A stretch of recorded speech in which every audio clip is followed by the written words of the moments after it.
আসসালামু আলাইকুম। আজকে থেকে ৩ দিন আগে এই বেগুন গাছে স্প্রে করছিলাম ওষুধ।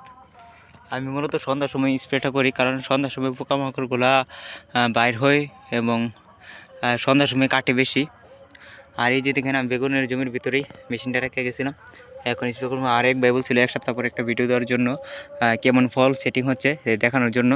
আজ থেকে 3 দিন আগে স্প্রে করছিলাম, তখন ফুল ছিল। এখন দেখেন মোটামুটি বেগুন সেটিং হচ্ছে ইনশাল্লাহ। এক সপ্তাহ পরে মোটামুটি ভালো ফলন সেটিং হবে ইনশাল্লাহ। দেখা যাক কি হয়।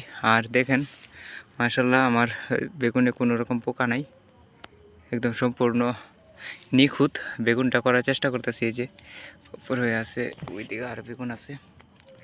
তো যাই হোক, এখন হচ্ছে আমি স্প্রেটা করব। আর এই যে শুধু এটাই না, এই যে দেখেন এখানে একটা সেটিং হচ্ছে, আর এখানে একটা, আর এখানে আরও ফুল ছিল। এত গরম কি বলবো, মানে এত গরমের কারণে মানে গাছের অবস্থা নাজেহাল অবস্থা।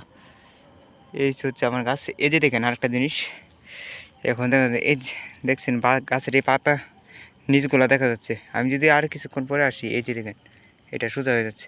এই সবগুলা পাতা এইভাবে হয়ে যাবে।